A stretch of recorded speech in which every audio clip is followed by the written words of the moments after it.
Bonjour les amis, j'espère que comme moi, en tant que Français, vous êtes indignés de ce qui se passe aujourd'hui en Alaska sur une grande base américaine où il y a Donald Trump et Vladimir Poutine qui vont discuter de la suite de la guerre en Ukraine, de comment on y met fin. Et vous avez vu ces Russes, c'est pas les Russes, c'est Russes, hein, ces Rustres, ils n'ont pas invité notre choupinet national. C'est d'une injustice. En tant que Français, j'espère que vous partagez mon indignation. Parce que rappelez-vous quand même à Yalta, quand ils ont redistribué le monde, il y en avait trois autour de la table. Il y avait le Popov, il y avait le Ricain et puis il y avait Churchill. Bon, aujourd'hui, les Rosbif, c'est plus à eux d'être là, mais aujourd'hui, parce qu'ils sont sortis de l'Union européenne. Hein, mais c'était quand même à quelqu'un qui représente l'Union européenne et normalement, celui qui s'est le plus agité ces derniers temps sur l'Ukraine pour empêcher un tout petit peu les projets de paix que concevaient Trump et Poutine, celui qui s'est le plus agité, c'est Choupinet. Donc normalement, il aurait dû être invité à la table des négociations et Donald et Vladimir y ont claqué la porte dans la figure.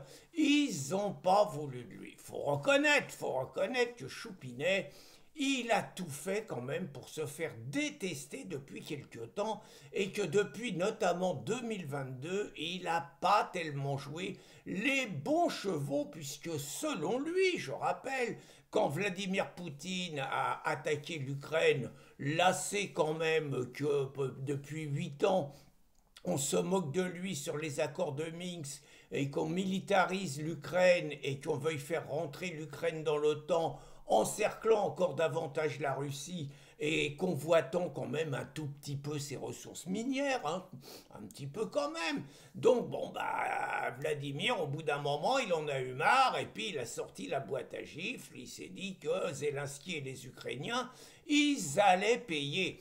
Et donc bah Choupinet, lui, il avait dit que le Vladimir, il allait payer cher et que le ministre Bruno Le Maire, il avait dit qu'avec les sanctions qu'allait frapper la Russie, on allait mettre à genoux son économie. 3300 milliards de dettes plus tard, la Russie se portait là, apparemment à peu près bien, hein, et la France, donc, endettée, la France, la risée du monde, la France, le pays, un des pays les moins sûrs au monde aujourd'hui, la France et ses éoliennes, la France et sa dette incommensurable, la France qui donne des leçons dans le monde entier, mais qui se fait virer d'Afrique, qui est pas capable de faire respecter la loi en Nouvelle-Calédonie, qui est pas capable de faire respecter la loi dans son pays, et la France de Macron qui se permet de donner des leçons à Poutine, mais qui voulait aussi donner des leçons à Donald Trump. Bon, il faut dire que la France de Macron, elle voulait pas trop que ça soit Donald Trump qui soit élu président des États-Unis. C'était tout le contraire de ce que voulait Macron. Macron, il voulait un Biden bis, il voulait Kamala Harris, il voulait le wokisme, il voulait les LGBT, il voulait le mondialisme, il voulait le non-protectionniste, il voulait la libre concurrence, il voulait un pays, une planète dirigée par les élites mondialisées, il voulait la fin des États-nations. Bref, tout le contraire de Donald Trump. Et normalement, Donald Trump, il n'aurait jamais dû être élu.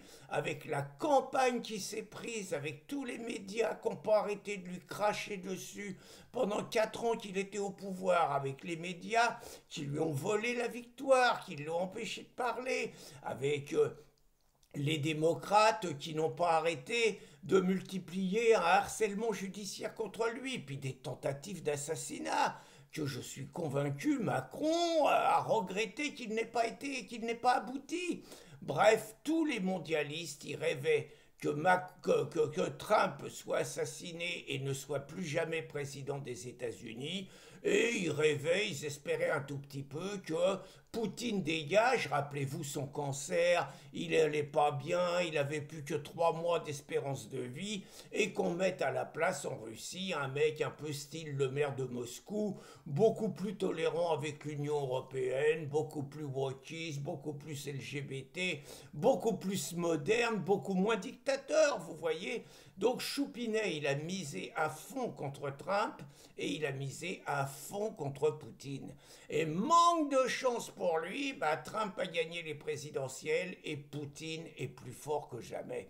Donc bah, Choupinet, il est en train de se consoler en faisant du surf au fort de Brégançon. Et en attendant, bah, il a confirmé que dans le rapport de force mondial qui est en train de se redessiner, eh bien, même si ça devrait nous désoler, nous Français, mais la France de Macron, c'est pas notre France, et cette France de Macron ne pèse plus rien, et elle ne pèse plus rien à cause de Macron qui a juste été là entre nous pour que cela soit ainsi, puisqu'il est là, ne l'oublions jamais, pour détruire la France. Donc je vous souhaite un 15 août, un bon 15 août à tous, et j'espère que Trump et Poutine sauront, en grands seigneurs du monde, trouver les solutions intelligentes pour mettre fin à la guerre en Ukraine en évitant la case Macron. Bonne journée les amis!